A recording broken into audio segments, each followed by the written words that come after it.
recounts the assassination of President John F. Kennedy in Dallas on November 22, 1963. This is about an hour 20. Now this is official. Good evening, ladies and gentlemen. My name is Paul Tatro. I'm the director of Ford's Theater Society. On behalf of the Board of Trustees and everyone at Ford's Theater, I want to welcome you to this special event, a talk with James L. Swanson, author of the newly published book, End of Days, The Assassination of John F. Kennedy. We are honored to have two incredibly accomplished gentlemen with us this evening, our event moderator, Sam Donaldson, and the author himself, James L. Swanson. Sam Donaldson has won numerous awards for excellence in journalism, including Broadcaster of the Year from the National Press Federation and Best White House Correspondent. Sam is a 42-year ABC News veteran who served 2 appointments as Chief White House Correspondent for ABC News, covering Presidents Carter, Reagan, and Clinton. He has co-anchored Primetime Live with Diane Sawyer and ABC News Sunday morning broadcast This Week with Sam Donaldson and Cokie Roberts. Sam continues to work on many freelance projects, and we are thrilled to have him back at Ford's for this evening's discussion. James Swanson is the Edgar Award-winning author of the New York Times bestseller Manhunt, The 12-Day Chase for Lincoln's Killer. In 2006, Entertainment Weekly magazine named Manhunt one of the 10 best books of the year, and acclaimed crime writer Patricia Cornwell named Manhunt and Truman Capote's In Cold Blood as the 2 best nonfiction crime books ever published. His other books include acclaimed Lincoln's Assassins, Their Trial and Execution, and Bloody Crimes, The Chase for Jefferson Davis, and The Death Pageant for Lincoln's Corpse. James Swanson's current book, and the topic for this evening, is titled End of Days, The Assassination of John F. Kennedy, which was released today and received an outstanding review from the Washington Post, who lauded the book as fresh, modern contribution to the literature about one of the most heartbreaking crimes in history. We are fortunate to have both James and Sam on Ford's Theater's Advisory Council, and it is my great pleasure to introduce 2 such distinguished talents. Please join me in welcoming Sam Donaldson and James L. Swanson. Thank you, Paul.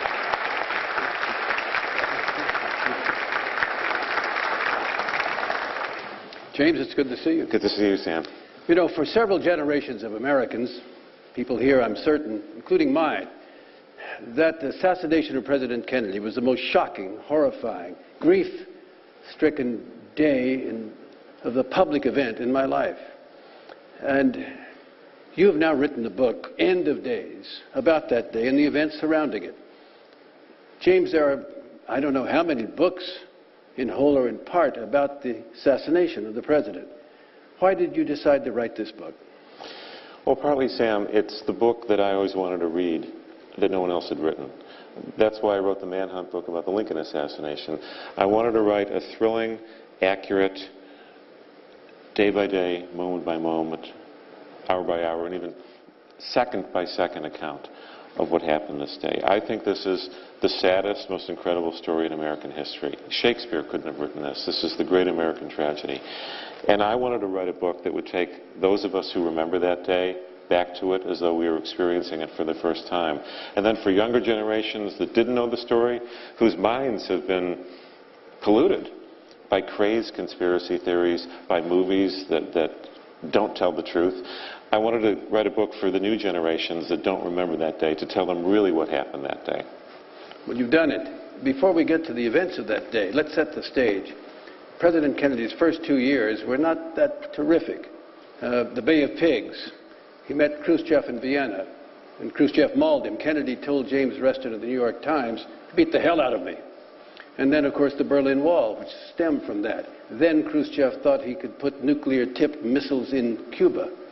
But after Kennedy successfully negotiated the Cuban Missile Crisis, things turned for him, didn't they? And I'm intrigued by the fact that you say in the fall of 1963, his marriage was better than ever. He and Jackie seemed to be more in love. Right? I think so.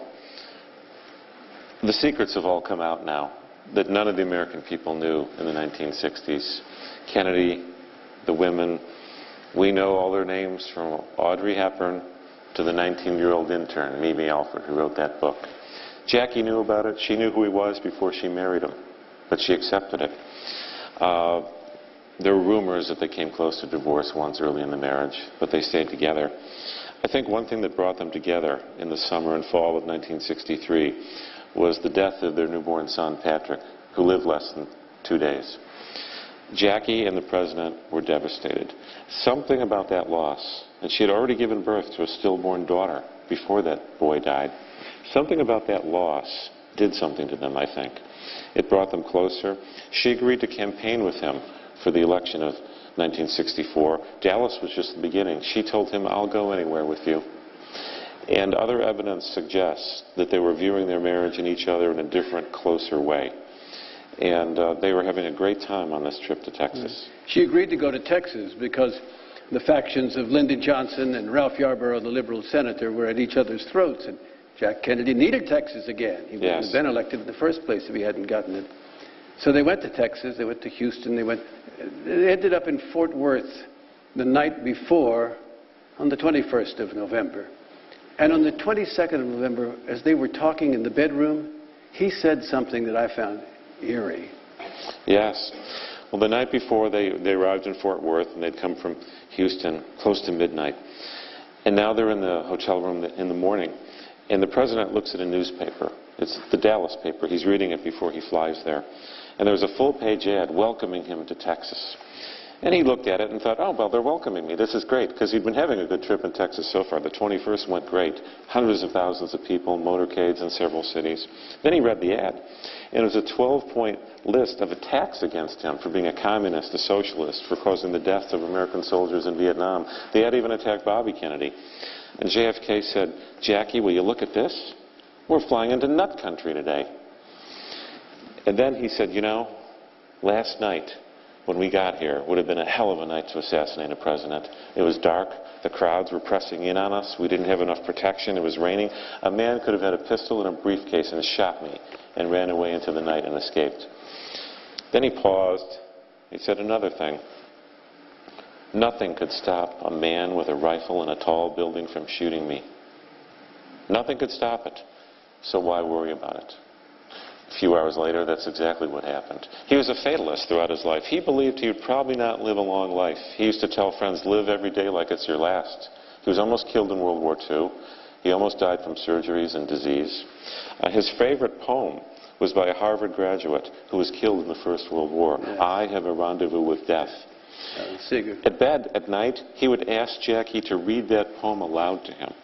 I have a rendezvous with death. It's an interesting poem for a man in his 30s and 40s to want to hear. He had the rendezvous. There was a man with a rifle who could shoot him, and did. Who was this man? Who was Lee Harvey Oswald?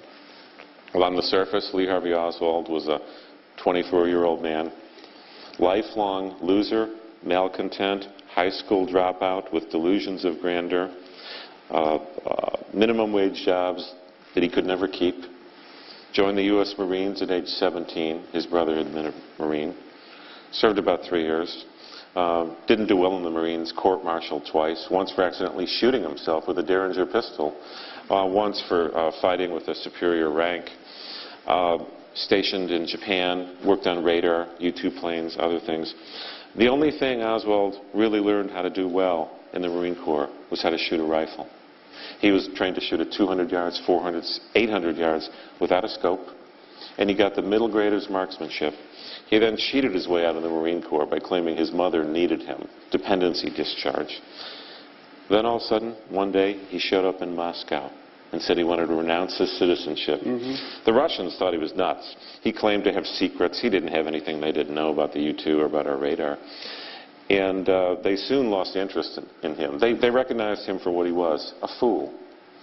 And so they shipped him off to Minsk and made him work in a radio factory, where he married a Russian woman, had a baby.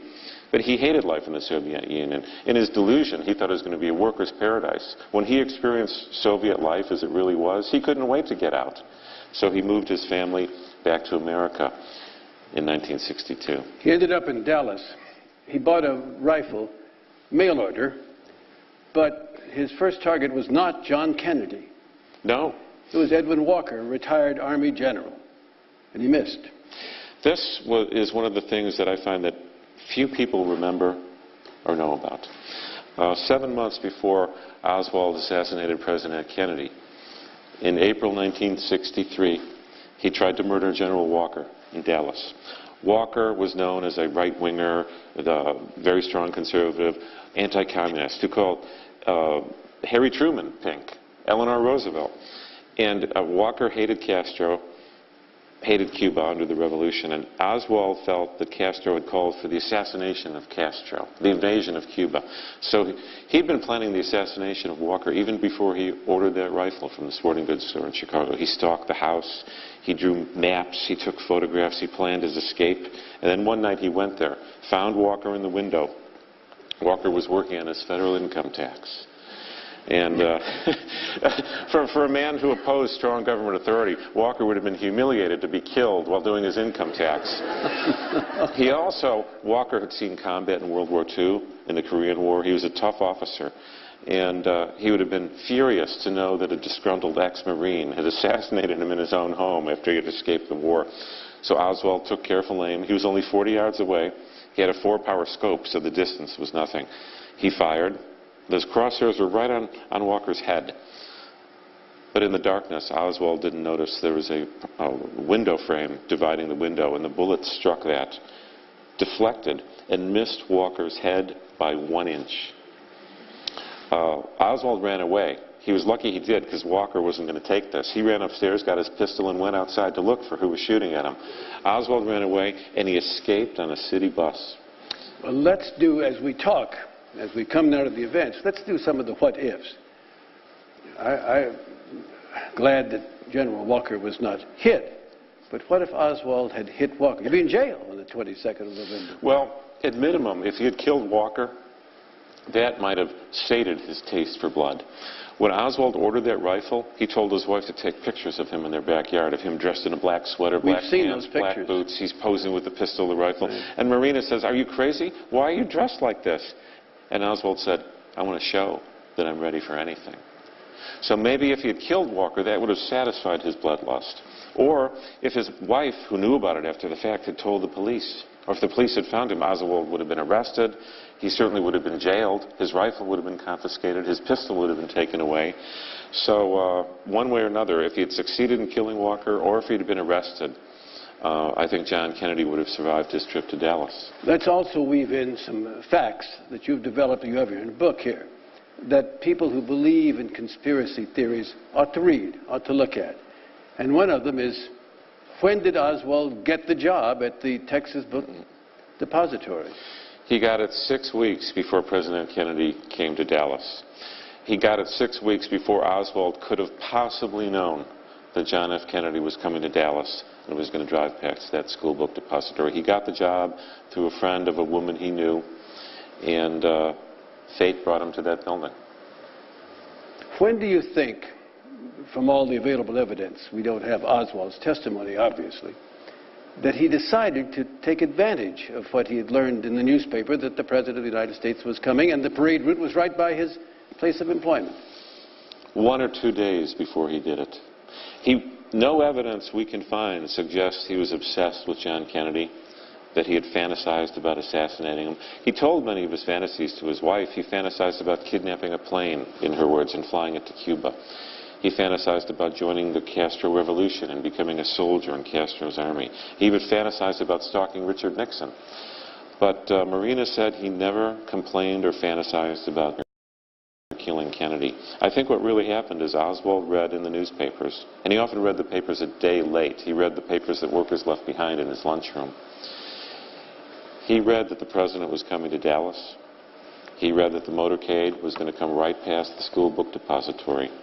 And I'm convinced he felt that fate had chosen him to do this. He wrote to his brother a few months before, "You got to take advantage of your chances when they come along." Something clicked when Oswald knew JFK was driving by. His marriage was failing. Lifelong loser. He once told his wife, "I'm going to be prime minister in 20 years." And she said, "You're a fool. It takes an education to do that." And so I think Oswald is in despair. And he thinks, This is it. This is the sign I've been waiting for. This is the chance for me to do something and be somebody. I don't think he killed John Kennedy out of loathing or hatred. He had a vicious streak. I mean, he abused his wife, Yes. didn't he, from time to time? Mm-hmm. Almost strangled her to death one night. She refused to make... She agreed to make a dinner he requested. Rice and beans. But she wasn't American. She didn't know this Southern dish. She made the mistake of mixing the rice and beans together and not serving them separately and then pouring the beans on top of the rice. Oswald said, "This is not right. You make this dinner again." And she said, "No, what difference does it make? You're going to mix them up anyway." He said, "You will make that dinner again." She took what she made, poured it in the trash. They fought. He strangled her, screaming, "I won't let you out of this alive." She later tried to commit suicide because he was so brutal to her. He'd slap her, punch her, and the classic wife-beater's excuse was Oswald's excuse. "It's your fault. You shouldn't make me so mad." Talk about anger management. All right, it's the 22nd of November. Breakfast in Fort Worth.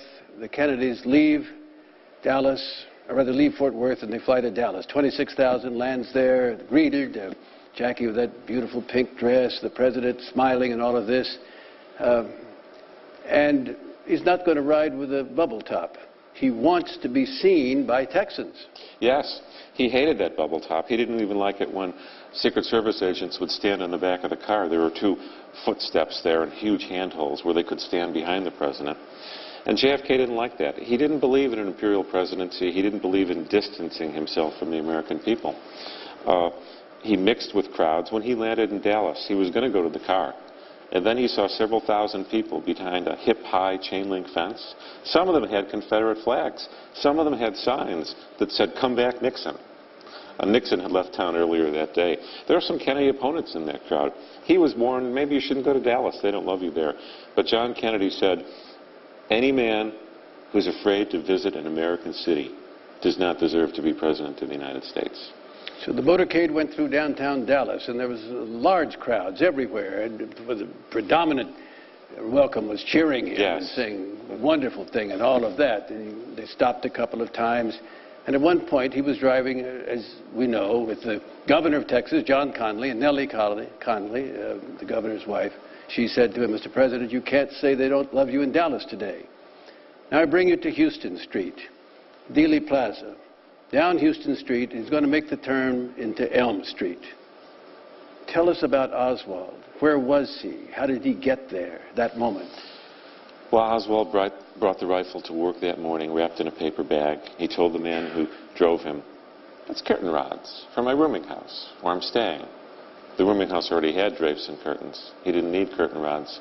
And as an aside, a search of the entire building after the assassination. No curtain rods were ever found. So, Oswald hides the rifle. He does his work. About noon, he goes up to the 6th floor. Most of the workers are coming down for lunch or coming down to watch the president from in front of the book depository. He doesn't have a radio. He knows when the president's about to arrive. He also knows that when the president comes to Houston Street, people a block away are going to start cheering and waving. So that's his signal. JFK's coming close. He's got 4 rounds in the rifle. And Houston Street faces the book depository. So Oswald watches JFK drive right toward him. Why not shoot him then? Well, everyone's looking at the book depository. And there's the windshield of the car. There's a metal bar over the middle of the car to which the roof can be attached. Then there's Governor Connally, and then there's the president. So Oswald would have to make sure he missed the windshield, missed the metal bar, missed the governor of Texas, and hit the president. And after that first shot, everyone would see him. Right behind JFK, there's a Secret Service trail car with several agents in that car, some of them standing on it. The minute he took that first shot, they would have opened fire on that window. So he waits. The car turns in front of Oswald. Now the president's back is facing him. This is when he decides he's going to shoot, because the car's moving only 10 to 14 miles an hour, very slow, driving in a straight line away from him. The optical illusion is that the car is not even moving. It's just getting slowly smaller. And so that's when he looks through that rifle scope. JFK appears to be only 30, 40 feet away through the scope, and that's when he fires the first shot. But just before that, he is seen. He is seen. Yes. Oh, yes, Sam. 10 people saw the rifle barrel pointing out the window. A couple people saw him. Right below Oswald's window, 3 of his co-workers were looking out the 5th floor windows, right below him. And a 15-year-old schoolboy sees the rifle. A steam fitter, a 45-year-old man sitting right across the street, sees the rifle pointing out the window. And some people think, oh, it's a Secret Service agent. He's protecting the president. A married couple didn't even report it. They saw it a few minutes before. So as Oswald's pointing that rifle out, as 8 or 10 people are looking at the barrel, then he squeezes the trigger. So if one of those people had, and who can fault them? I understand. I've watched and been in situations where after the fact, it seems you should have done this, you should have done that. You can't think that quickly. But if one of those people had yelled out, there's a gun, that's another one of those what ifs. Yes. If someone had yelled, there's a man in that window with a rifle, a police officer might have been able to jump into Houston Street and stop the motorcade before it even got to the corner of Houston and Elm, before it made the turn. That's how early some people saw the barrel. It was before the president even turned onto Elm Street. Okay. The limousine makes the turn into Elm Street, headed down toward Stemmons Freeway. And Oswald, as you say, begins his deed. Take us through the sequence. He misses the car entirely. The first shot? Yeah. Doesn't hit JFK, doesn't hit Jackie, doesn't hit anyone in the car. He overshoots the car. Probably because the first bullet deflected off an oak tree branch or possibly part of a street lamp overhang. It's General Walker all over again. Yeah. It's so close he shouldn't have missed, really. He was far too good a shot to miss at that range. And I don't think it was the hunter's excitement of shooting high. Like in the Civil War, the first volley always goes high, sails over the heads of the enemy troops. I think he was dead on, but the bullet got deflected. A couple hundred feet across away, the bullet strikes a curb, sends up some cement, nicks a man's cheek. Oswald waits a little more than 3 seconds. He reloads. The men below him hear that. They hear the shot, they hear the bolt open, they hear the cartridge drop on the wooden floor above their heads. So Oswald zeroes in again and takes his second shot. At first, people think the first shot is just a firecracker, backfire. Nobody's that alarmed yet. The second shot strikes the president, either call it the lower neck or the upper back, high. Penetrates, comes near the spine, drives his arms up like this. He's not clutching his throat. It's a neuromuscular reaction. His arms are driven up involuntarily, and he can't move them down. That bullet then passes through him, and it does strike the governor of Texas. They're in perfect alignment. The bullet is not pristine. It's not magical. It's damaged. It's flattened by the impacts, mostly striking flesh, not a lot of bone, and it lodges in Connolly's thigh. At that point, the governor shouts, oh no, they're going to kill us all. A photograph is taken from the front of the president's car at that moment. It shows Jackie lifting her hand, trying to move his arm down, and all the Secret Service agents in the trail car right behind him, they've all turned around. And they're all looking up at the book depository. One of them, Clint Hill, who was assigned to protect the First Lady. There was another agent who was specifically assigned, as were they all in a general sense, to protect the president. Clint jumps out of the car, off the running board, and sprints toward the limousine. Yes. And the president's aides in the same car, Dave Powers and Kenny O'Donnell, turn to each other, and one says, I think the boss has just been shot. Look at him. He's leaning over towards Jackie. Clint Hill knew that it was shooting. Journalists in the news cars said, that's rifle fire. Somebody's shooting. Another one said, I think they just hit him. So Clint is the only one running towards the car. Oswald zeroing in now. He took 3 seconds to fire the second shot. Now he waits about 5 seconds between the second. If Clint had only gotten there. Yeah. And so Oswald is zeroing in. He's aiming. Clint Hill is running to get to the car before another shot can be fired. As he approaches the car, Oswald fires that third shot. Clint Hill describes the sound as a melon being smashed on the sidewalk.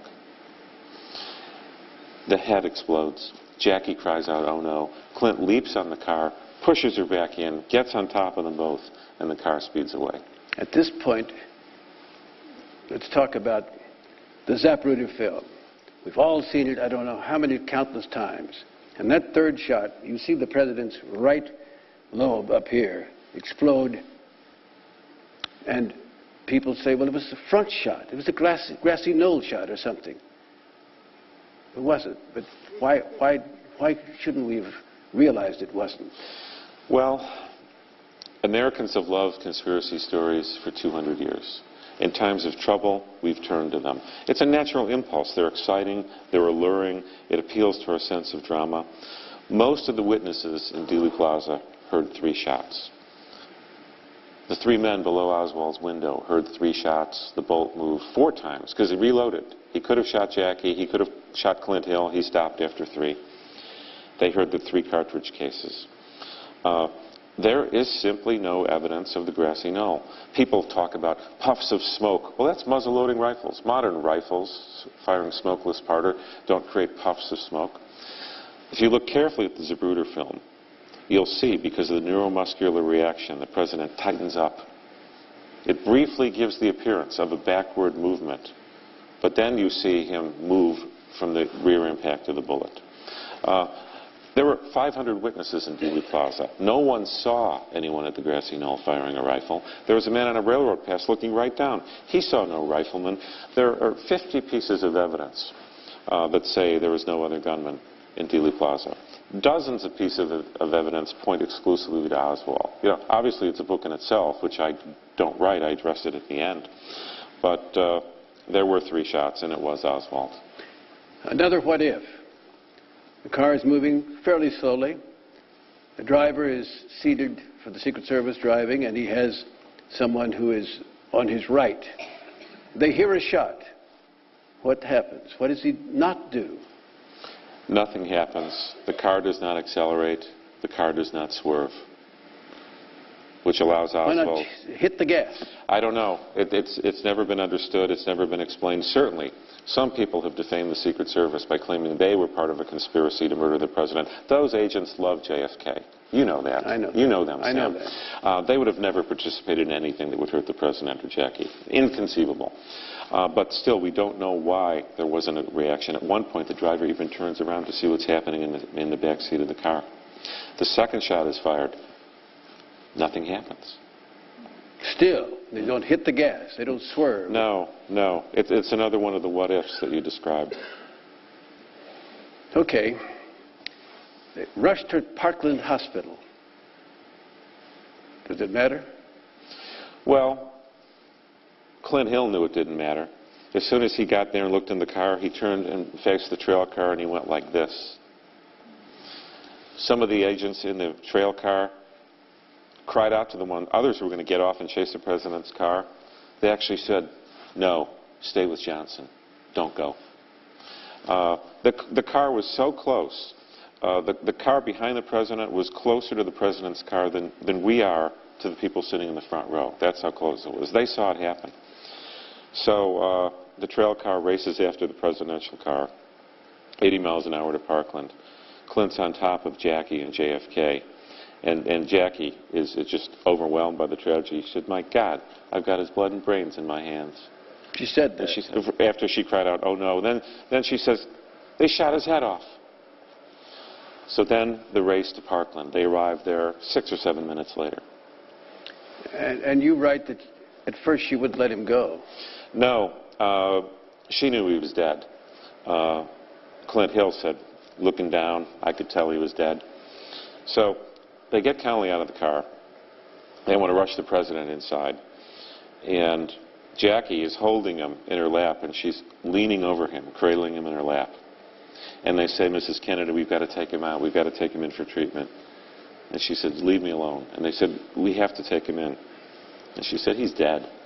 Leave me alone. A word about the press. Merriman Smith, United Press International, Smitty. Yes, great journalist. Great journalist. He had been in the reporter's car. He'd called in the first bulletin or two, shots fired and all of that. But he came running up. There was no cordon. There was no police keeping people out of Parkland, the parking lot. He came running up to the limousine and asked Clint, didn't he? Yes. He walked right up and said, how is he, Clint? And Clint said, he's dead. The journalist stood right over Jackie in the car with the president still in her arms. That's how quickly they followed and they got there. I remember that particular bulletin. What Smitty wrote was, shots were fired at the president. He appears to have been hit, perhaps seriously, perhaps fatally. That's as close as he came without official confirmation. Yes. He's signaling us all that perhaps fatally, you would put that in, just for speculation. Yes. Well, then Clint Hill knew what Jackie wanted. They were very close. She was really the agent she trusted most, above all. He knew what she wanted to avoid. She didn't want people to see the president that way. So he took his suit coat off, wrapped it around the president's upper body, and then Jackie released him, and they took him inside. Now, there was a frantic effort, of course, to try to save him, to try to do something in the room, and she was there. If it wasn't the president, I don't think they even would have tried to save him. At first, she couldn't get in. She wanted to go into the emergency room, and a burly nurse tried to block her way. Oh, you can't go in there. And Jackie said, I'm going in there. The nurse said, you're not coming in. Jackie pushed her. The nurse pushed Jackie. And Jackie said, I'm going in there. I want to be with him when he dies. And an admiral came and said, you're going to let her in. So they did. And priest came to administer last rites. Meanwhile, where's Lyndon Johnson? Lyndon Johnson is in his car with Secret Service agent Rufus Youngblood. And they rushed to Parkland Hospital, too. They got to take Johnson somewhere. They're not going to take him to the lunch that JFK was going to speak at. So they take Johnson in. And Youngblood tells Johnson, when we get there, we're going to break off from everybody else. We're going to take you to a secure location, and you're going to do what I say. And Johnson says, okay, partner. And no one knows really what's happened. Johnson doesn't know. The Johnsons are whisked away from the Kennedy car. They don't look in and they don't see. So he's secured in a room some distance from Trauma Room 1 where the president is and where Jackie is. LBJ really learns that what's happened when an aide comes in and says, Mr. President, he knows Kennedy's dead now. And then they whisk him away to Air Force One. He asked, am I not correct, that the official confirmation be withheld till he could get to the plane, not knowing whether there was a conspiracy. Right. Was it a foreign power? Was it a conspiracy? The president of South Vietnam had just been assassinated in a conspiracy. There were many known European assassinations. No one knew what was happening, so it was thought for the new president's safety. He'd be rushed away to Air Force One and be protected until things were announced. Okay, let's go back to the scene of the crime. He doesn't take the fourth shot that he has in his, that he's chambered in the rifle, Oswald. What does he do? He runs. He runs 90 feet diagonally across the book depository with the rifle. He shoves it horizontally, scope up between two stacks of books, and he moves. He runs down those stairs as fast as he can. And as he's getting to the second floor, he hears footsteps coming up. It's a Dallas policeman and Roy Truly, the manager of the building. Oswald, quick thinking, he runs to the lunchroom. By the time they get to him, he's put money in a soda machine. And it looks like he's just a worker. And the cop has his gun out and says, who's this? Or, you know him. And Truly says, he works here. So, right? That doesn't mean he didn't shoot the president. So upon hearing he works here, the policeman says, let's go. They keep going up to the top of the building. Oswald then walks to the second floor office. There's a woman in there. She's been outside. She sees the shooting. She comes back into her desk. At that moment, a door opens and Oswald walks through. And she says, Lee, it's terrible. The president's been shot. But maybe they didn't get him. Oswald mumbles something, walks past her, walks down, walks out the front door of the book depository. Within 3 minutes of the shooting, he's walking out that front door. And you write, I didn't know this, you write he encountered a colleague of mine in the news business, Robin McNeil. Yes. Yes, Oswald later told the police when he was being interrogated that on my way out I was stopped by a Secret Service agent. And it was actually Robert McNeil who wanted to know where a telephone was in the book depository so they could make a call. So Oswald gives him directions. He walks up, he just strolls up the street. And this is where it becomes really insane. Just as Oswald tried to escape the General Walker assassination attempt on a city bus, Oswald, who can't drive, doesn't have a driver's license, doesn't own a car, he's got 15 bucks in his pocket. He boards a city bus to escape the assassination of the president. Well, that's the thing, isn't it, James? In the case of James Earl Ray, who assassinated Martin Luther King Jr., clearly there was some sort of plan. This drifter didn't have much money, but he had enough money to get to Canada. He had a lot of people believe there were some people helping him, including a House committee in 1975 that investigated that. He got all the way to England. He got all the way to England. But in this case, Oswald clearly didn't have an escape plan. No. I've wondered, was it a suicide mission in a way? Because that morning, not only did he take the rifle to work, he removed his wedding ring and placed it in a china cup on the dresser, in a cup that his wife had brought all the way from Russia. He then took $170, almost all the cash he had in the world, left it on top of the dresser. It almost looks like a man who's shedding himself of worldly things before he goes on his historic mission. But he wanted to escape. I don't know what he thought he was doing. The bus was going to drive him right past Dealey Plaza, past the very site of his crime. But traffic was so snarled he got off the bus. Then he gets in a taxi cab. All right, he doesn't have a rifle, but as we know, he obtained another weapon. He tells that taxi cab to take him near, but not to the exact address of his rooming house. He changes jackets, and he retrieves his .38 caliber revolver, loaded with some extra shells in the pockets. And then he starts walking. We don't know what his plan is. He did have enough money to about cover a bus ticket to Mexico. So he's walking through a residential area. And then here's another quirk of fate, a chance. A police car pulls up. One man inside. The news has already broadcast a brief description of Oswald. Slim, white man. Yeah, under 30, Right. Medium build, etc., etc. Vague, but nonetheless, Oswald's sort of walking quickly down the street in a residential neighborhood in the middle of the day. Policeman pulls over, calls Oswald. He leans in on the open passenger side window and talks to the policeman. For something Oswald did, something he said, made the policeman open his door and get out of the car. Officer Trippett. Yeah. He starts walking around the front of his car. Oswald reaches into his pocket, pulls his .38, shoots the policeman 3 times. There are witnesses who see this. He shoots the policeman 3 times. Tippett was just having lunch with his wife at their home half an hour ago during his break. Then Oswald, and this is the cruel Oswald you mentioned, the vicious Oswald. Oswald walks right up to the dying policeman, aims the pistol at his head, and shoots him right through the head. And as he walks away, he's heard to mutter either, "Poor dumb cop," or "Poor damn cop." And then he continues his flight on foot. Yes, but not very far. He goes to the movies. Yes. What was playing? The movies are dangerous if you're a criminal. I'm from Chicago. Look what happened to John Dillinger. The Lady in Red. The Lady in Red. And so Oswald flees to a commercial district. He goes to a shoe store that has the kind of old-style windows where you can walk towards the front door, but they're plate glass windows on either side leading to the door where you can look at displays of shoes. He hears the sirens, and he turns his back to the street, and he pretends to be looking at shoes.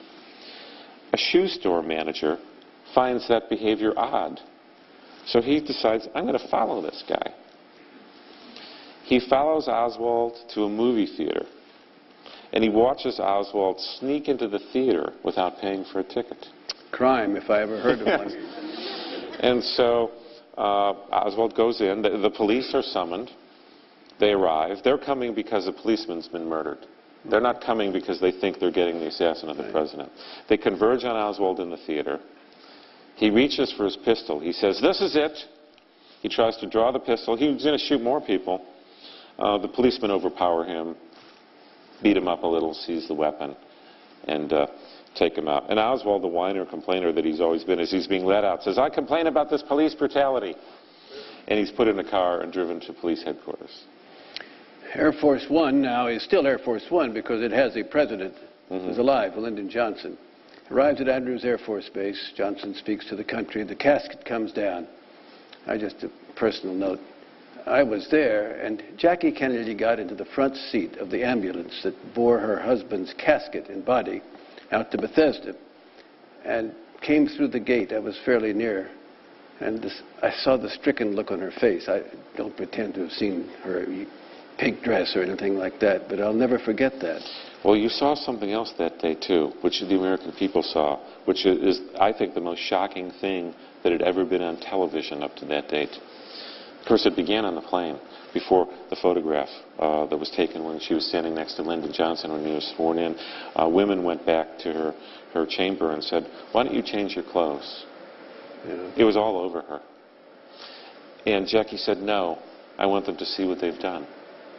And then she said, "Before I went out to pose for the photograph, I did something. I shouldn't have done it." She said, "I looked at myself in the mirror, and his blood and brains were all over me. It was in my hair, on my face."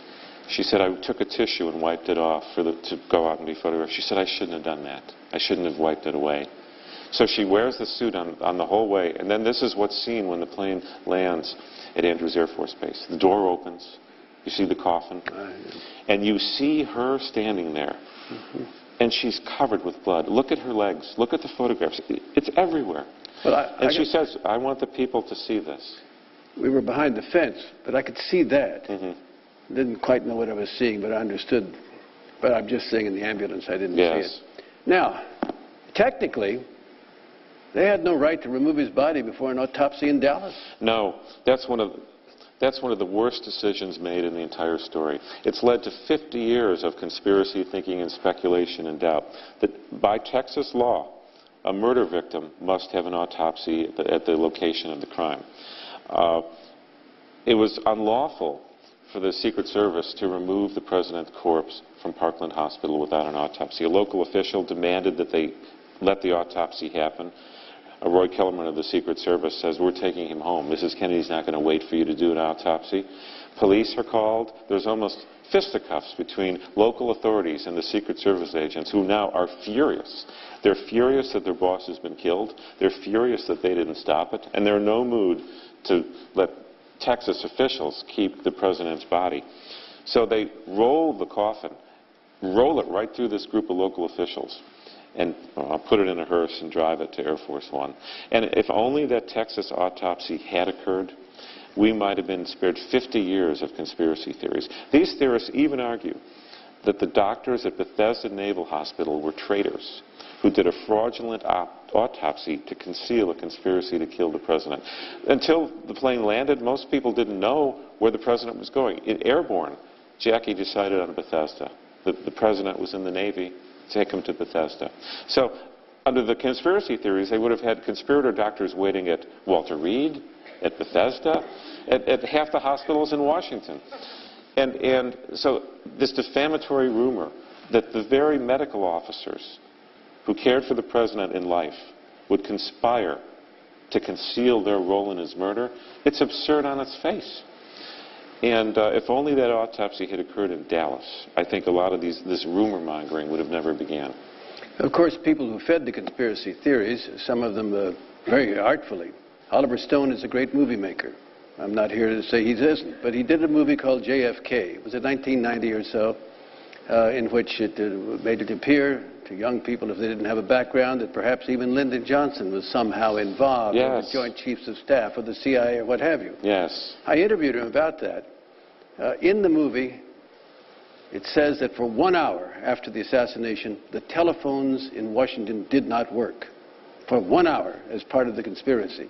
I said, "Mr. Stone, I made 12 calls from the United States Senate gallery." You were part of the conspiracy. One to the White House. We had Mike Mansfield, the majority leader, said, "I'm not going to talk until we have this confirmed." So I called a man named Ralph Dungan, who was a Kennedy aide in the White House, put them together, and I made other calls. "Well," said Stone, we thought we'd researched it pretty carefully." I said, "Well, in that one instance, I know that you weren't successful." All right, Jackie Kennedy is what, 33? 34. 34. We don't have a plan. When Ronald Reagan died, and thank goodness we're not talking about an assassination, that plan was in place for 5 days. Everything was choreographed. The guests were already on the list and what have you. She had to make it up, and she had as her model, what, Abraham Lincoln. Yes. Well, certainly the Kennedy assassination was, I think, the worst thing in American life since the murder of Abraham Lincoln 98 years earlier. And Jackie wanted it to be made like Lincoln's. She wanted the president to lie in his casket in repose in the White House. Closed coffin. Lincoln's was open. 1 million people saw Lincoln's body in that coffin, 100,000 children. But Jackie decided it didn't look like him anymore. You couldn't tell what had happened to him. His face was perfect after the assassination. His face was undamaged. But she was appalled the way he looked in death, and she said, no, just keep it closed. The White House was draped with the black bunting. The Marines were called in the middle of the night, and they marched onto the White House grounds as if in a torchlight parade. And he was taken in the procession to the Capitol. The riderless horse, the artillery caisson, taking the coffin up Pennsylvania Avenue. One interesting thing Jackie did, and she did this for him, she really never left him alone from the time he was killed. She rode with him in the car to Parkland. She was at the emergency room table when he was treated. She rode with him in the Hearst Air Force One. On the ride back, except when she posed in the photograph with Lyndon Johnson, she sat next to the coffin on the whole trip back. She went with them to Bethesda Naval Hospital and waited from 7 o'clock at night to 4:30 in the morning when she finally took him home to the White House after the autopsy and the embalming. She couldn't believe what had happened. She said to her mother, "Can you believe it was just some silly little communist? He didn't even have the pleasure of dying for civil rights or something important." She slept for a couple hours. She had to at 4:30, 5 o'clock in the morning. Then she takes off that suit. The next day, she planned everything. She had a private religious ceremony by the coffin. She knelt by it. She accompanied him to the Capitol, accompanied him on the way back, the march to the funeral. It was her tribute to him that she was going to stay with him until she took him to the grave. While she was planning this, and while President Lane stayed at the Capitol, in Dallas, they were trying to interrogate Lee Harvey Oswald. And with all due respect to people who are no longer here, it turned out to look like the Keystone Cops. How could the most wanted man for this assassination be sort of shuffled through the hallways, news conferences here, there, and yonder? Why was that? Put on display like a prize. Well, Oswald was in police custody for 2 days. He was interrogated multiple times for 12 to 15 hours. Not tape recorded, not transcribed, but through various pieces of testimony, we know much of what was said and can reconstruct part of it. He was allowed to give little press conferences in the hall, mini press conferences. I complain of police brutality. One of my favorites, because it shows how pathetic Oswald was, he said he complained that his fundamental hygienic human rights were being violated because he hadn't been allowed to take a shower yet. He's accused of murdering the president, and he's complaining about his hygienic rights. The reporters say, "Did you shoot the president?" Oswald was a very evasive speaker. He gave a crazy radio interview in New Orleans 3 months before he killed Kennedy when he was arrested for handing out Castro literature. He was on the radio talking to journalists about communism and Marxism, and he had a verbal tic where if he was asked a question he didn't want to answer, he would evade it by saying, well, because that didn't happen, this can't be true. Well, no, I didn't renounce my citizenship. Well, what really happened is he tried to, but didn't do it successfully, so he didn't renounce his citizenship. Did you kill the president? Oswald says, no. If you and I were accused of that, we'd say, hell no. I didn't shoot anybody. Oswald says, no, I have not been charged with that. And in fact, I do not know why I am here, except I've been accused of shooting a policeman. Evasive answers. You're sure he wasn't a politician? Anyway. He wanted to be. He wanted to be. And so the legendary Captain Will Fritz, a great homicide detective, interrogates Oswald. They don't realize that this is going to be watched closely for the next 50 years. They want to get a confession. That's their objective. Make this punk confess. They make crazy hallway statements. We think this is the man. We got the man. The prosecutor says, I've gotten all my death penalty convictions except a few. We're going to convict him. We're certain. Oh, and he says, this case is cinched. This is a day after the crime. The case is cinched. You're right. It looks very Keystone Cops. Here's why they're parading Oswald. They're not protecting him properly. They're humiliated that the president has been murdered in Dallas. They're worried that Dallas will be blamed for this crime, as Chief Justice Earl Warren soon would do, as half the nation would do, maybe the entire nation. So the Dallas police want to curry favor with the press. They want the press to say nice things about Dallas, nice things about Dallas Police Department, and so they give the journalists carte blanche to fill the hallways, to film Oswald. They even tell the journalists when they're going to bring Oswald down that fateful morning. So it's Sunday, and they're going to transfer him. And everybody, well, as you say, the journalists certainly know that at a certain point he's going to be brought out. And apparently Jack Ruby learned it too. Jack Ruby did learn it. He was in the police station several times throughout the weekend. Strip club owner, brute, pistol whipper of men, beater of women, essentially a pimp-like character, police buff, kind of guy who would bring sandwiches to the late night shift or bring sandwiches to the journalists at the local radio station, always currying favor, always handing out free passes to his strip clubs, telling his girls to be nice to the cops. So Oswald's being taken out. Oswald tells the cop who's escorting him, who told him, if someone tries to shoot you, Lee, I want you down on the ground. Oswald says, nobody's going to shoot me. And the cop says, if somebody does shoot you, I hope they're as good a shot as you were. So they miss me and get you, Lee. And 70 policemen were in that basement. Ike Pappas was there. Right. Other journalists were there. Tom Pettit. Here comes young Oswald now. You can hear the tapes. Ruby comes in there. He walks right down the car ramp. He's always carrying a pistol because he carries money from his strip club. He'd just been across the street wiring some cash to one of his strippers. He says that he saw Oswald smirk. And you know that Oswald face, that smirk he often had. And he says, Oswald, you son of a bitch. Probably, he says that. He leaps forward, gets the perfect angled shot through Oswald's body. One shot from a .38 caliber pistol, but it penetrates several vital organs. You can hear Oswald groan in complete agony. The police tackle Ruby. They're getting violent. Ruby says, guys, take it easy. It's me, Jack Ruby. Half the police in that basement recognized him. They knew who he was. And why'd you do it, Jack? One policeman saw him just before he shot, and he yelled, Jack, don't! But it was too late. And so Ruby said, well, I had to do it. Somebody had to do it. You guys weren't going to do it. Over the years, when I talk to people who believe there was a conspiracy, it's the one thing they point to that is difficult to answer. Ruby did have some mob connections.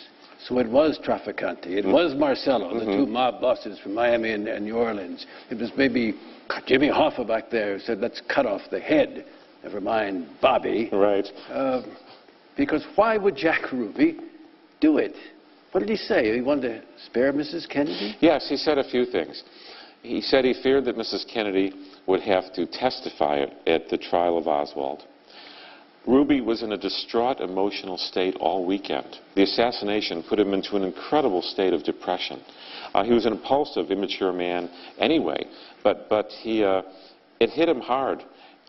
Everyone who knew him, who talked to him that weekend or saw him, said they were shocked at how overcome he was by the assassination of the president. He seemed in an emotional downward spiral. He was a very strange man. He had a little dog that he called his wife. And he took the dog everywhere with him. The little wife dog was in his car when he went down to shoot Oswald. And so he also was very angry that the man who took the welcome ad in the papers was a guy named Bernard Weissman, Jewish. Ruby was Jewish, and he was furious. He said, how dare that man run an ad like that? And after he shot Oswald, he said, I had to show that there were some tough Jews in Dallas. And so it was a melange of things. Ladies and gentlemen, very shortly, we have microphones here. We have time for a few questions. But I just want to sum up one more aspect of this. There's so much we could talk about. We don't have the time. The funeral was over. And Jackie dedicated herself to making certain that this event and her husband's place in history was going to be seen as wonderful. Yes. And tell the story about Camelot. Yes. You've all heard of Camelot. Well, Camelot was not a word that described the Kennedy administration while it was unfolding. No. You didn't think there was a Camelot. You'd never heard that phrase associated with John Kennedy before the assassination. So a week after the murder, Jackie is in Hyannisport. She spent Thanksgiving there. Obviously the saddest one of her life, and now she's looking forward to a very sad and lonely Christmas. she decides, I want to do something. I want to say something. She calls Theodore White, Pulitzer Prize-winning author of The Making of the President in 1960. He and John Kennedy knew each other. They admired each other. And she tells White, I want you and Life magazine to say something to the American people, and only you can do it. Come to me. And there's a nor'easter or a hurricane coming to New England.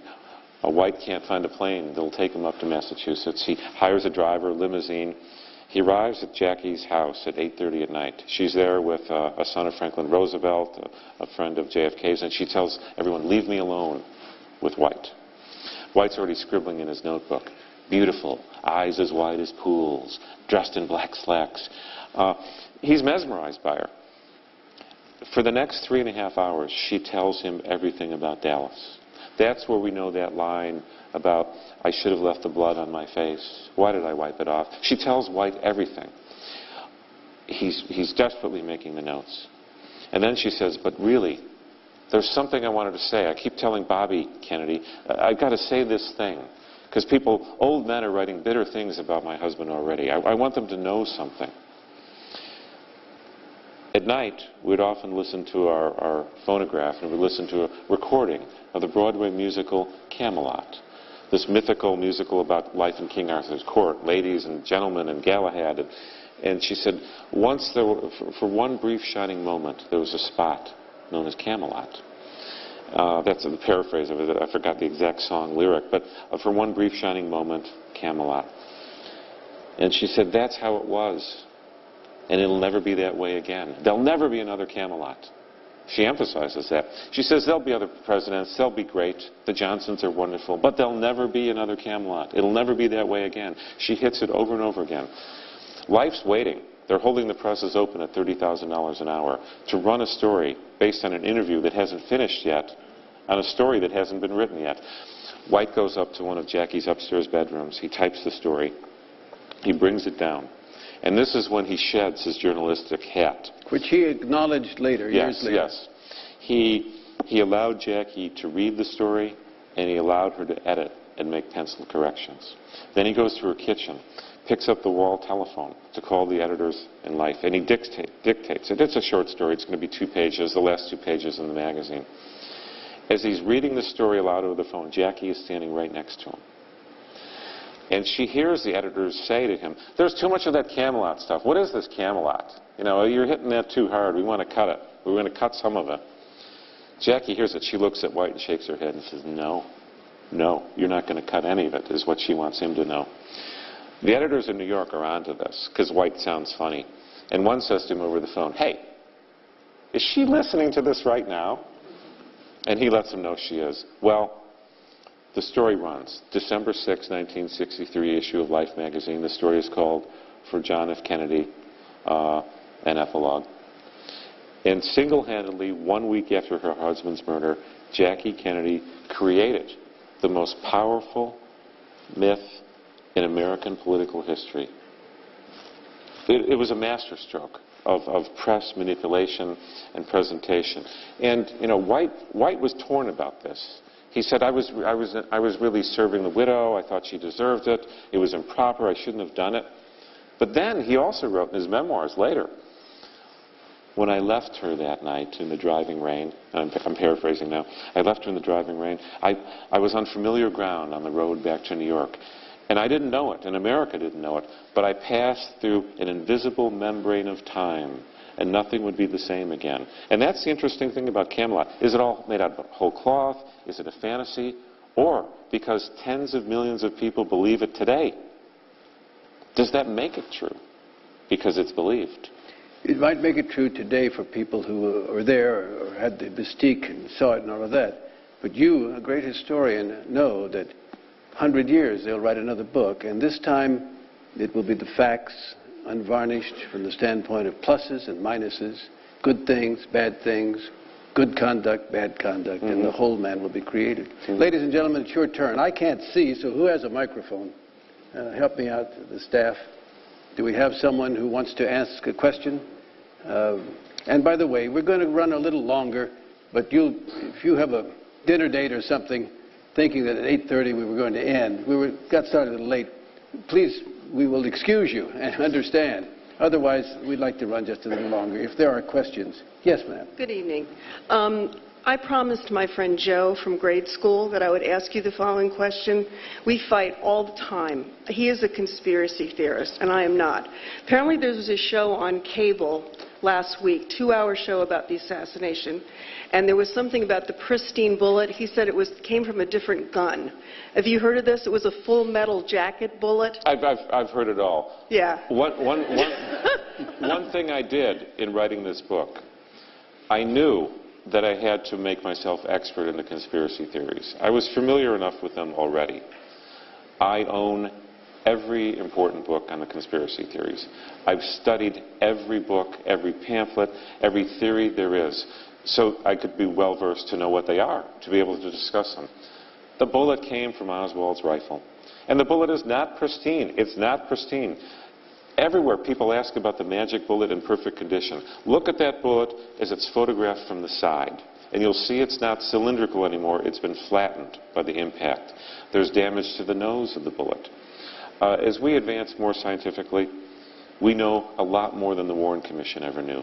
We know more facts than they knew.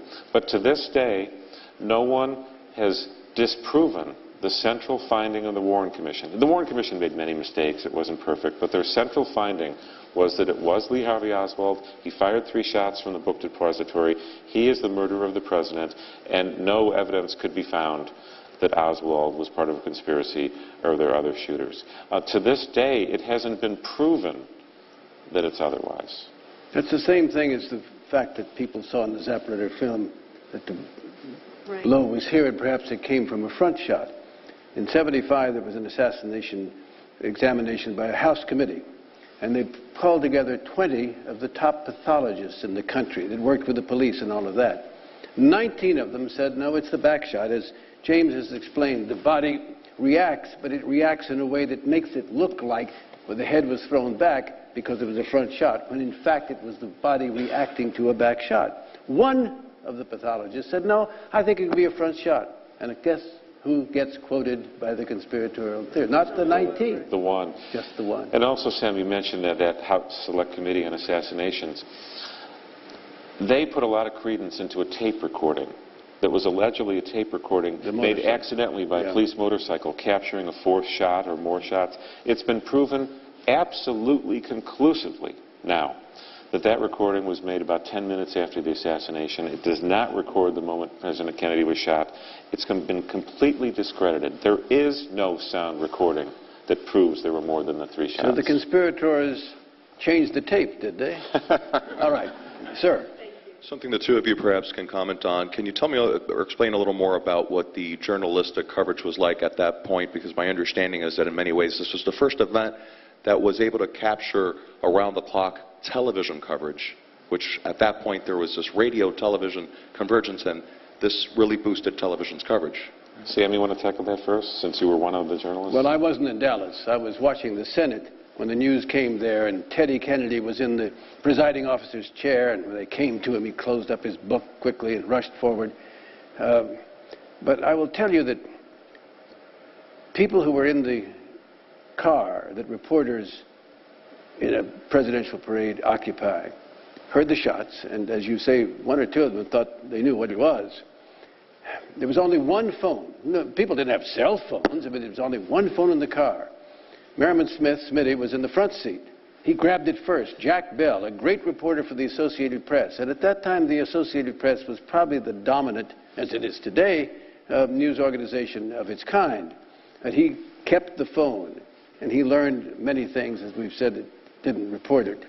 But maybe I didn't get the whole gist of the question. Well, the idea, I think, is journalism was simpler then. People experienced the news in a more unified way, because they didn't have 100 channels or 1,000 channels. We had 3 networks, and CBS and NBC were the dominant ones. And Walter Cronkite put himself in history, certainly on this story. CBS was the first on the air with a bulletin, a slide, a voice, all of this. Finally, after a few minutes, the cameras warmed up. Today, they're always warm, and Cronkite sat down. He knew from these various sources, including Dan Rather, who was a young reporter for CBS on the scene, that Kennedy was dead, but didn't say that until Malcolm Kilduff in Dallas announced it officially, the assistant press secretary. Pierre Salinger, the press secretary, was on a plane over the Pacific with the Secretary of State and others who were going on a foreign trip, and they were on their way back. And then you remember the video of Cronkite saying bulletin, it's official, President Kennedy died at 1 p.m. Dallas time today, and took off his glasses. And here's the thing that, forgive me for an editorial comment here, and we want to hear more from you, James, not me. Please go ahead. Cronkite was moved to tears, but he couldn't cry for various reasons, but one of the main ones was that it was not his job. His job was to report the news. As terrible as this was, as much as he was emotionally involved. And without mentioning any names, I see reporters today, and maybe they have it right and we had it wrong. They immerse themselves in the story, the tsunami or Katrina or something. And they feel for people, and that's fine. But their job is to report, not to themselves tell us how sorry they are, which I think they are. And so, back to you, James. Add to this question, because you know as much as I do of this event. Well, it was the first historical event in America that I think unified the country through mass media. It was a pioneering moment for radio and television, and even for the news magazines. Life, Look, Saturday Evening Post, those great weekly magazines. The American people read the same stories, saw the same coverage, saw the same videos and films together. It was more of a communal moment because the news choices were limited. The three networks, the major papers, the magazines. The people experienced the story in the same way, in a way that I don't think would experience a story today. The news is atomized, it's compartmentalized, there's so many channels, so many ways of getting the news, it's the 24-hour news cycle. That event unified the nation through mass media in a way that I don't think could ever be done again. Not since, although it was some years before the fragmentation began to eat into the major networks' share of the audience. But I think you're right. Yes, please. So the Kennedy Detail, I'm sure it's a book you've heard of, from the Secret Service agents who were there when President Kennedy was assassinated. One of the chapters talks about an episode that night where Lyndon Johnson was almost shot by a Secret Service agent who thought he was an intruder at his house. And I haven't heard that story anywhere else, but it was reported in the news. They made commentary on it. So I was wondering if you could speak to the veracity of that incident. Did you say you saw that in a book? Yes. I believe it was the Kennedy Detail, and it was written by the Secret Service agents who were there when he was killed. Well, I read that book. I don't remember the details of that story, but the Secret Service and the law enforcement officials were on razor's edge that night because no one knew why JFK had been killed, what had happened, what could happen next, like the Lincoln assassination.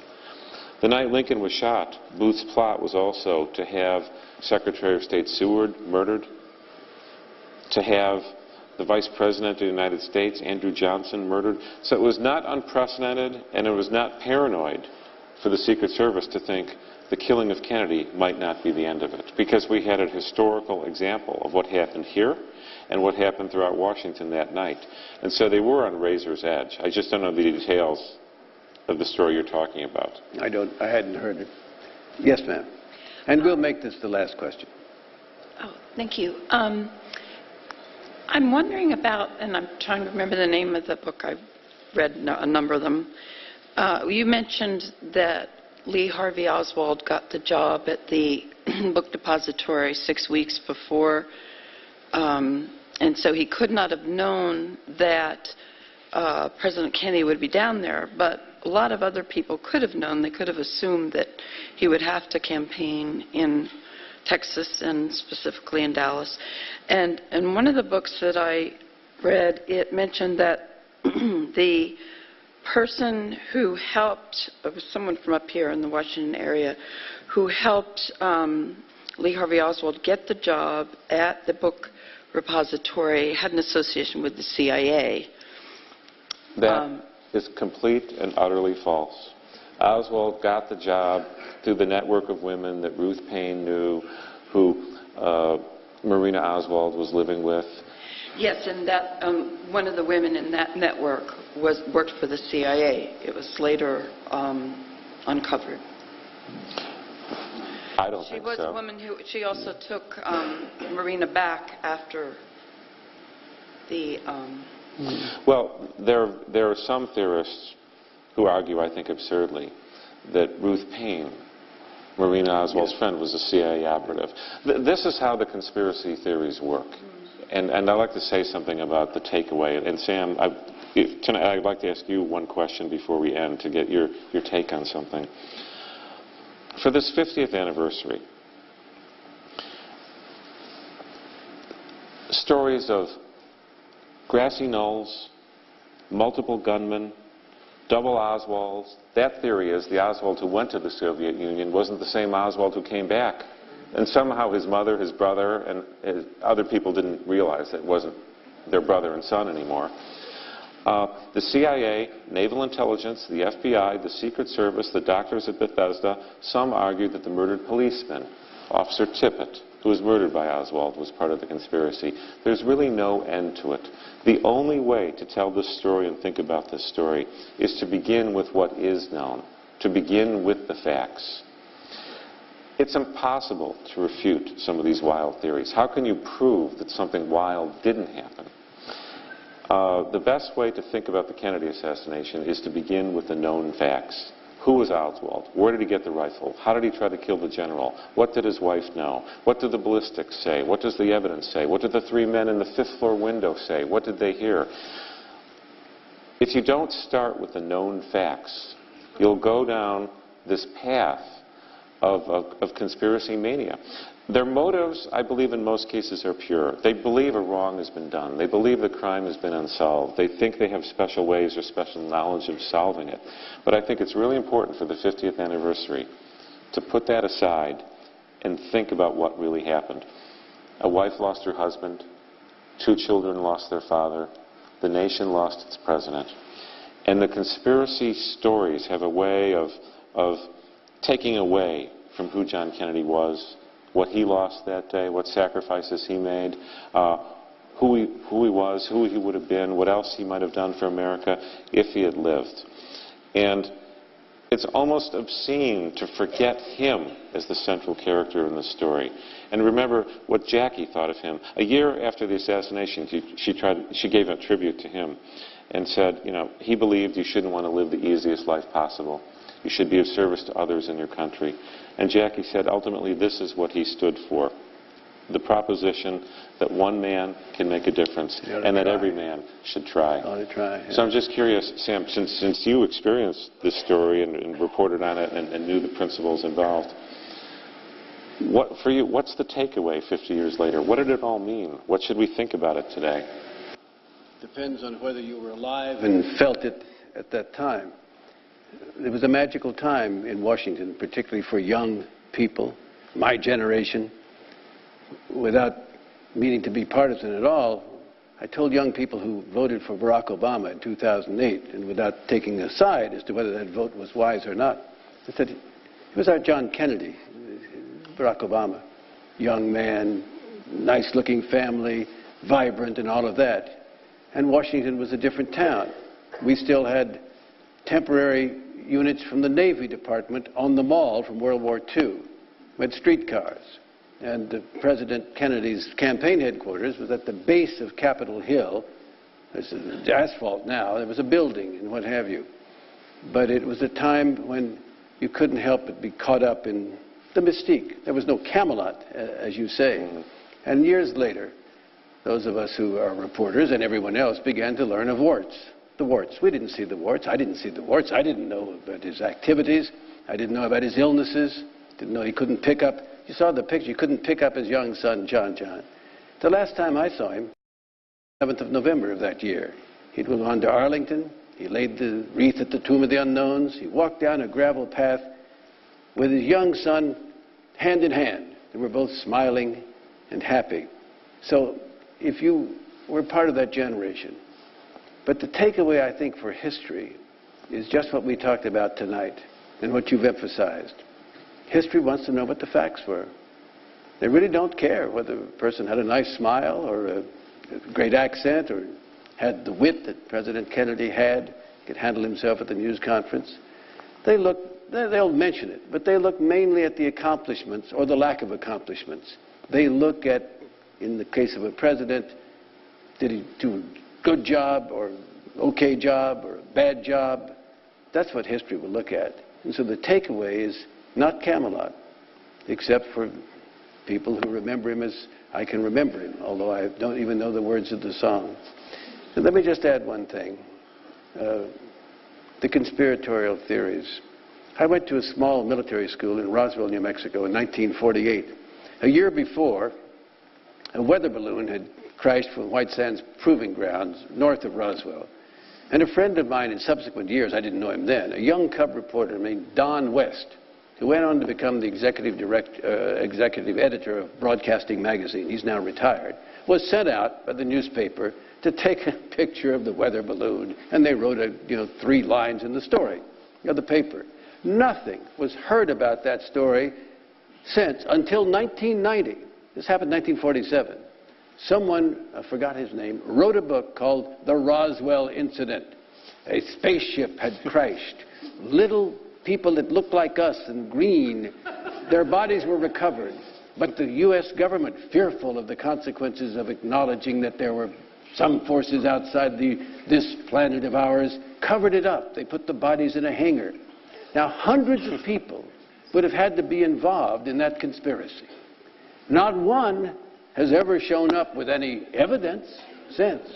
But if you go to Roswell today, I love the town, and you say, this is a bunch of hooey, the city fathers will run you out of town on a rail. They are making money. They're building a big museum. Aliens every year come to celebrate it.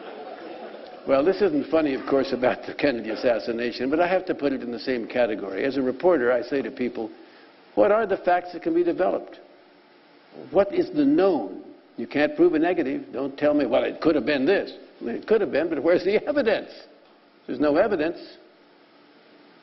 You got to go with what you know. James, one final question, and then I'm going to let you go. You've had a busy day. Another what if, but not what if this had happened, could the assassination have been attempted? You know where I'm going. If John Kennedy had lived, he probably would have been reelected. It looked that way. He would have been. He would have been. What change for the country? What if? Who knows? The big question, he had 18,000 men in Vietnam. Would he have sent the 500,000 that LBJ sent? He said not. JFK's ghost really haunted LBJ. LBJ wanted to be like him. He wanted to keep his aides. He wanted to carry on the Kennedy policies. He was haunted that Bobby Kennedy would one day challenge him. Who knows? Certainly in that Walter Cronkite interview shortly before the assassination, JFK implied when he said, it's their war, ultimately their boys will have to win it. You can read from that possibly a plan not to escalate in a big way in Vietnam. What would he have done about civil rights? As you know, he was a reluctant comer to the civil rights movement. He was suspicious of Martin Luther King's speech and turned down the chance to come down to Lincoln Memorial. He did receive King and the others and Bayard Rustin at the White House.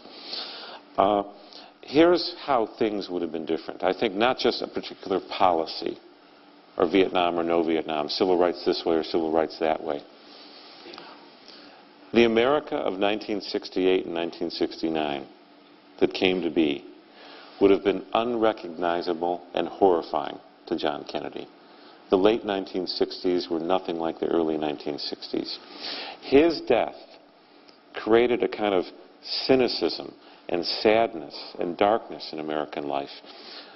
Many people blame themselves for the assassination of Kennedy. You remember the talk, we killed him. You know, what kind of country do we live in? Well, we didn't kill John Kennedy. Lee Harvey Oswald killed Kennedy. The nation didn't kill people. The good people of the country didn't kill Kennedy. It was the murderer, Oswald. But doubt came into America after the death of Kennedy. There was evidence, civil unrest, race riots, campus riots, Vietnam, the murder of Martin Luther King, the murder of Robert Kennedy, helter-skelter, the Charles Manson murders. A string of terrible things happened in America. And we lost our confidence and optimism. JFK was a hugely optimistic man. He believed in American greatness. He believed in American exceptionalism. He loved our history, and he loved our national story. Something went awry with his death, and we didn't believe those things the way he believed them. It's the book, ladies and gentlemen, The End of Days, The Assassination of John F. Kennedy, by James Swanson. James, thank you very much. Thank you, Sam. And thank you. We are adjourned. Thank you, Sam. Great job.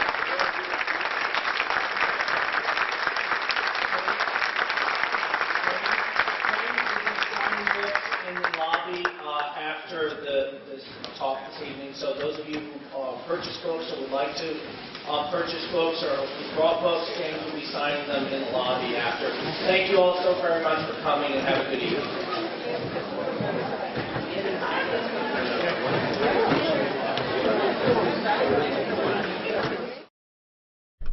You're watching Book TV. One night to assassinate a president. It was dark. The crowds were pressing in on us. We didn't have enough protection. It was raining. A man could have had a pistol and a briefcase and shot me and ran away into the night and escaped. Then he paused. He said another thing.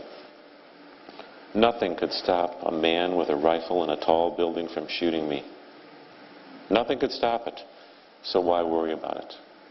A few hours later, that's exactly what happened. He was a fatalist throughout his life. He believed he would probably not live a long life. He used to tell friends, live every day like it's your last. He was almost killed in World War II. He almost died from surgeries and disease. His favorite poem was by a Harvard graduate who was killed in the First World War. Yes. I have a rendezvous with death. At bed at night, he would ask Jackie to read that poem aloud to him. I have a rendezvous with death. It's an interesting poem for a man in his 30s and 40s to want to hear. He had the rendezvous. There was a man with a rifle who could shoot him, and did. Who was this man? Who was Lee Harvey Oswald? Well, on the surface, Lee Harvey Oswald was a 24-year-old man, lifelong loser, malcontent, high school dropout with delusions of grandeur, minimum wage jobs that he could never keep. Joined the U.S. Marines at age 17. His brother had been a Marine. Served about 3 years. Didn't do well in the Marines. Court-martialed twice. Once for accidentally shooting himself with a Derringer pistol. Once for fighting with a superior rank. Stationed in Japan. Worked on radar, U-2 planes, other things. The only thing Oswald really learned how to do well in the Marine Corps was how to shoot a rifle. He was trained to shoot at 200 yards, 400, 800 yards without a scope, and he got the middle grade of his marksmanship. He then cheated his way out of the Marine Corps by claiming his mother needed him, dependency discharge. Then all of a sudden, one day, he showed up in Moscow and said he wanted to renounce his citizenship. The Russians thought he was nuts. He claimed to have secrets. He didn't have anything they didn't know about the U-2 or about our radar. And they soon lost interest in him. They recognized him for what he was, a fool. And so they shipped him off to Minsk and made him work in a radio factory, where he married a Russian woman, had a baby. But he hated life in the Soviet Union. In his delusion, he... Advisory Council, and it is my great pleasure to introduce two such distinguished talents. Please join me in welcoming Sam Donaldson and James L. Swanson. Thank you, Paul.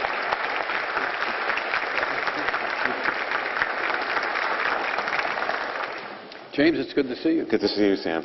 You know, for several generations of Americans, people here, I'm certain, including mine, that the assassination of President Kennedy was the most shocking, horrifying, grief-stricken day of the public event in my life.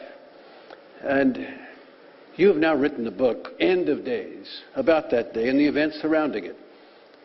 James, there are, I don't know how many books, in whole or in part, about the assassination of the president. Why did you decide to write this book? Well, partly, Sam, it's the book that I always wanted to read that no one else had written. That's why I wrote the Manhunt book about the Lincoln assassination. I wanted to write a thrilling, accurate, day-by-day, moment-by-moment, hour-by-hour, and even second-by-second account of what happened this day. I think this is the saddest, most incredible story in American history. Shakespeare couldn't have written this. This is the great American tragedy. And I wanted to write a book that would take those of us who remember that day back to it as though we were experiencing it for the first time. And then for younger generations that didn't know the story, whose minds have been polluted by crazed conspiracy theories, by movies that don't tell the truth, I wanted to write a book for the new generations that don't remember that day, to tell them really what happened that day. Well, you've done it. Before we get to the events of that day, let's set the stage. President Kennedy's first 2 years were not that terrific. The Bay of Pigs. He met Khrushchev in Vienna, and Khrushchev mauled him. Kennedy told James Reston of the New York Times, "Beat the hell out of me."